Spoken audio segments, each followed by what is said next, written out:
Hi, everybody. I'm Tim Estiloz here behind the scenes on the set of the film The Monster of Manhattan. I am here with the star of our show, Mr. MICHAEL Madsen. It's a pleasure to see you here, sir. Well, I don't know if I'm the star of the show, but I'm in it. Well, it's a pleasure to have you nevertheless. We think you're the Thank star. you. That's great. So, what is it like for you to be part of this production? And tell me a little bit about your role. Well, I wish I had more to do because I'm in and out in just one day. Mm-hmm. So I don't really have that big of a part. But, it's fun because it's Spider-Man. And my good friend Kevin Porter, told me about this thing and he's in it. And I had a great time with him on Batman. So it's nice to be together with him again. Well, tell me about. But I don't really know any of these kids. Well, we're going to talk about them in just a second there. So I don't know anything about them. So. Well, tell me about your role. You know about that. I'm just a mob guy and a gangster. Mm-hmm. I've done it many times, and it's good material. Mm-hmm. So the character that you play is what's his name? Tombstone. Tombstone. Very well known in the comic book genre. Yeah. I never heard of the guy myself, but it's a cool name. It's a good comic book name. Mm-hmm. Speaking of comic books, were you a comic book fan when you were younger, or even now? I think everybody was at one time or another. I always liked the really old ones, and I know that Nicky Cage collects the damn things, and he's got a collection that's worth an awful lot of money. Oh yeah. He's invested some time in it. Yeah. I didn't realize that they were that expensive. Some of the old ones. Makes me want to collect them myself, but. What do you think it is about the comic book genre that not only young people enjoy, but people of all ages? I think it's just the illustrations. Mm-hmm. I think it's the way it's drawn, in the dialogue. Yeah, they're really exciting, and they're different from movies completely. And there's Superman and the Hulk and Batman and Spider-Man, and all these guys got invented by a long time ago, but they have had a long life. Yeah.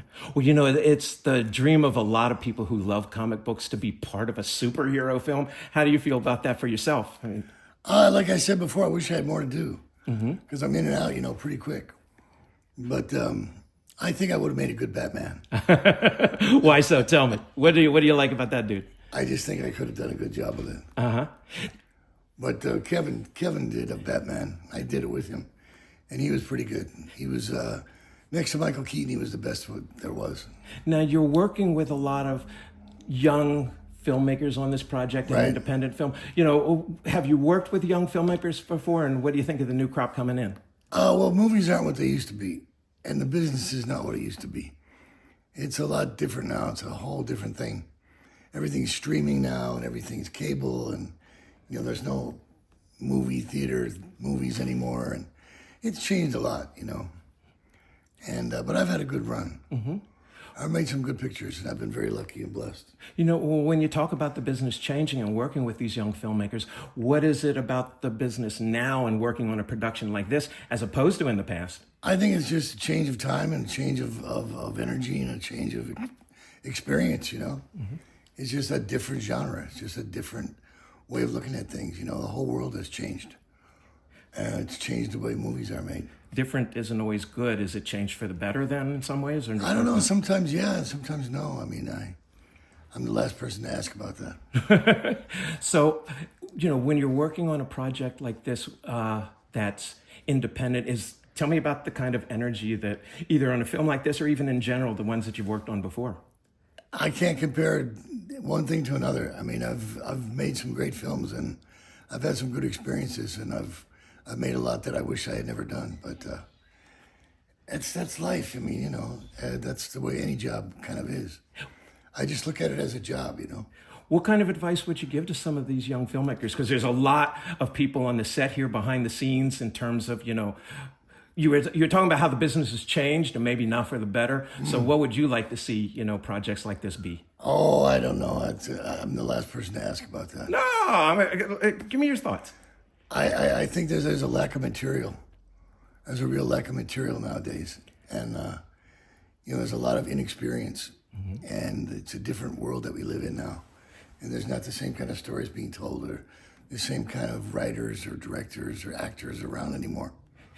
It's all changed. This project was put together and written by Brandon Mello. So Right. he's a young filmmaker and a writer. Do you think a lot of these directors and filmmakers need to sort of have all those talents to bring a project like this together?